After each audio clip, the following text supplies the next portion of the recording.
Today we are going to start chapter 34, idioms, adages and proverbs. In your syllabus only idioms and proverbs are there, adages is not there. And till half yearly exam we completed up to 1 to 5 idioms. ठीक है, 1 to 5 तक के जो idioms है वो हमने half yearly exam तक complete कर लिए थे. Today we are going to start the rest of the idioms. Okay, for your final exam. Final exam में आपके 5th idioms के बाद जो भी idioms दिए गए हैं वो आपके फाइनल एग्जाम्स के लिए. Okay, so we are going to start from idiom 6. Hit the nail on the head. Okay, now what is the meaning? Do or say exactly the correct thing. Okay, hit the nail on the head का मतलब होता है कोई भी काम बिल्कुल correctly करना या कोई भी बात बिल्कुल करेक्टली बोलना.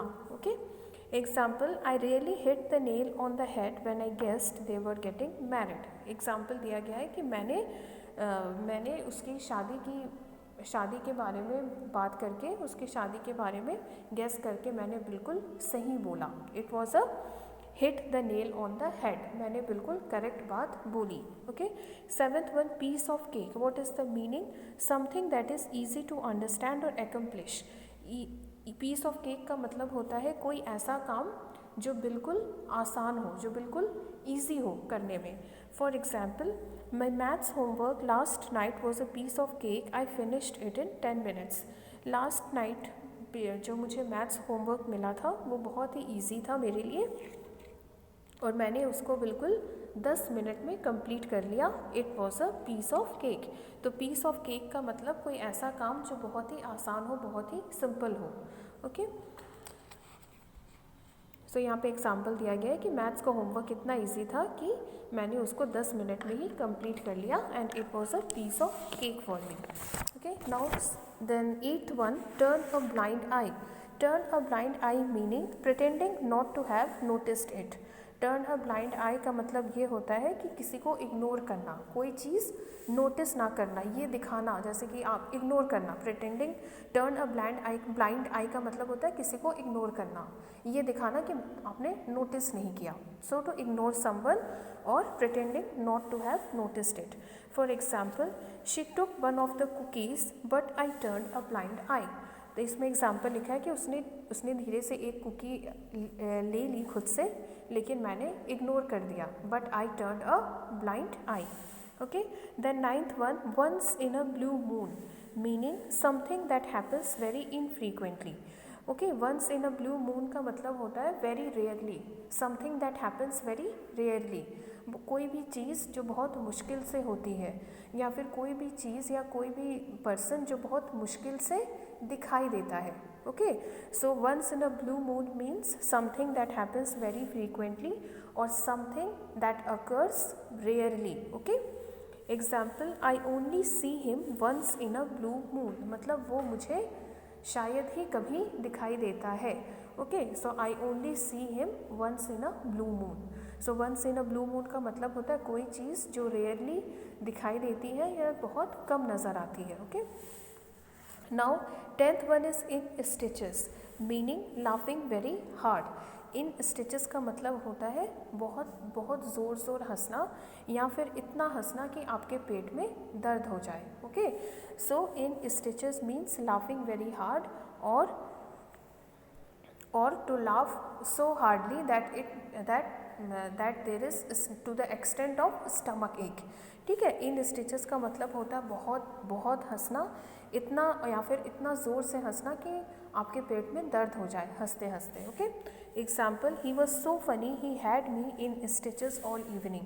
उसने इतना हंसाया, वो इतना फ़नी था, वो उसने मुझे इतना हंसाया कि हंसते हंसते मेरे पेट में दर्द हो गए. Okay, so in stitches means to laugh very hard. Okay, now adages is not there in your syllabus, so leave it. Next is proverbs. Okay, so proverbs also till your half yearly exam we have completed up to 1 to 8th proverb we have completed. Okay, so till proverb 8th we have completed till half yearly exam. Now from 9th onwards we will do in final exam. Okay, beauty is only skin deep. Okay, so it means that a good looking person may not necessarily be good by character. Okay, तो beauty is only skin deep का मतलब ये होता है कि कोई भी चीज़ जो बाहर से दिखने में सुंदर हो, ज़रूरी नहीं कि वो उसमें इतनी अच्छी क्वालिटीज़ भी हो।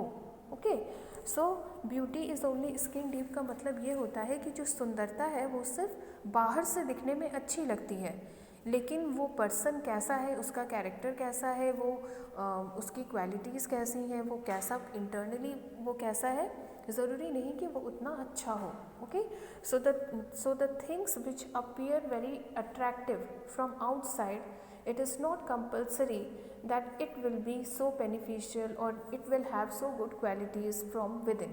ओके, तो beauty is only skin deep का मतलब ये होता है कि बाहरी सुंदरता से बढ़कर भीतरी गुण होते हैं। मतलब कि कोई भी चीज़ जो बाहर से दिखने में सुंदर लगती है, अट्रैक्टिव लगती है, ज़रूरी नहीं कि वो अंदर से भी उतना ही अच्छा हो, उसमें इतनी क्वालिटीज़ हों। Okay, so beauty is only for looking attractive from outside. Beauty जो होता है वो सिर्फ बाहर से दिखने में सुंदर होता है, लेकिन वो इंटरनली उसमें इतने अच्छे क्वालिटीज़ होते हैं या नहीं, ये ज़रूरी नहीं है। Okay, so the beautiful things and the attractive things is only good for looking from outside. Okay, but it is not compulsory that the things which look beautiful will also have good qualities. ये ज़रूरी नहीं कि कोई भी चीज़ जो बाहर से दिखने में सुंदर हो वो अंदर से भी उतनी ही अच्छी हो। Okay, 10th one is, if the blind let the blind, both shall fall. Okay, meaning if a person lacking in some expertise leads others, all of them shall fail. If the blind let the blind, both shall fall का मतलब ये होता है the person who is not having proper knowledge of something, then such people will create problem for others also. Okay, and सो इसका मतलब ये है कि जिन लोगों को किसी चीज़ की प्रॉपर नॉलेज नहीं होती, जिन लोगों को किसी भी चीज़ में प्रॉपर स्किल्ड नहीं होते, प्रॉपर नॉलेज नहीं होती, ऐसे लोग अपने साथ साथ दूसरों को भी प्रॉब्लम्स में डाल देते हैं। Okay, next is honesty is the best policy, meaning being truthful saves you from many problems and it is the best thing to do. Honesty is the best policy का मतलब ये होता है कि सच्चाई का साथ देना, ट्रूथफुल रहना, अब सच बोलना सबसे अच्छा होता है, क्योंकि अगर आप सच बोलोगे तो फिर आप जल्दी किसी प्रॉब्लम में नहीं फंसोगे, और सच बोलना, ऑनेस्ट रहना, ईमानदार बने रहना सबसे अच्छा होता है। Next is big is beautiful, large size is advantageous. Big is beautiful का मतलब ये होता है कि कोई भी चीज़ जो बड़े साइज़ में मिल जाए, ठीक है, कोई भी चीज़ जो साइज़ में बड़ा हो वो ज़्यादा काम का होता है। Okay, next is beggars can not be choosers, meaning a needy person should accept what is offered without complaining.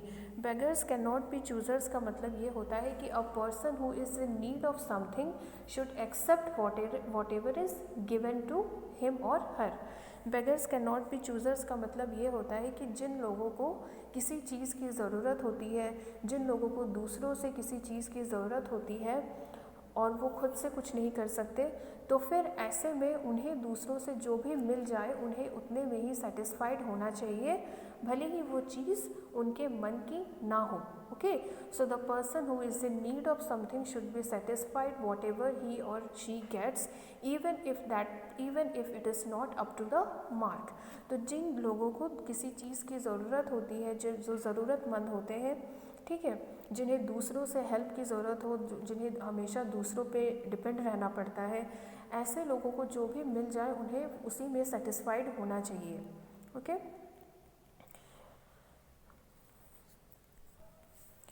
Then 14th one, once bitten twice shy, meaning from experience we learn to avoid situations causing trouble or distress. once bitten twice shy का मतलब ये होता है कि हम एक बार गलती करते हैं, बार बार नहीं। अगर आप एक बार फेल हो जाते हैं, आपसे अगर एक बार कोई गलती हो जाती है, तो नेक्स्ट टाइम आप वही गलती नहीं करेंगे। You will learn from your mistakes. Okay, so once bitten twice shy means to learn something from mistakes.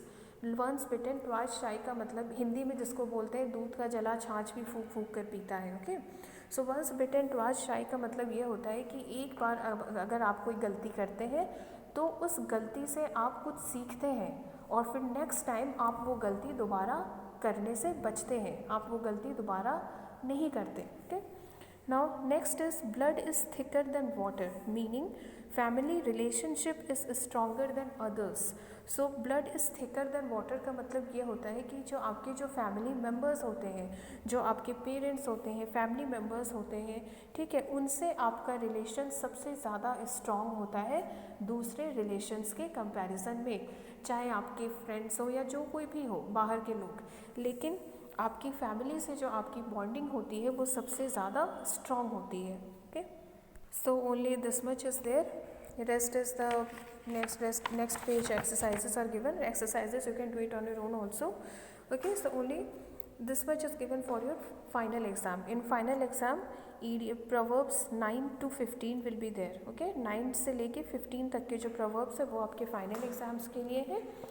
And in case of idioms up to 6th, from 6th to 10th. Okay, 6th to 10th idioms are there for your final exams. Okay, so go through it.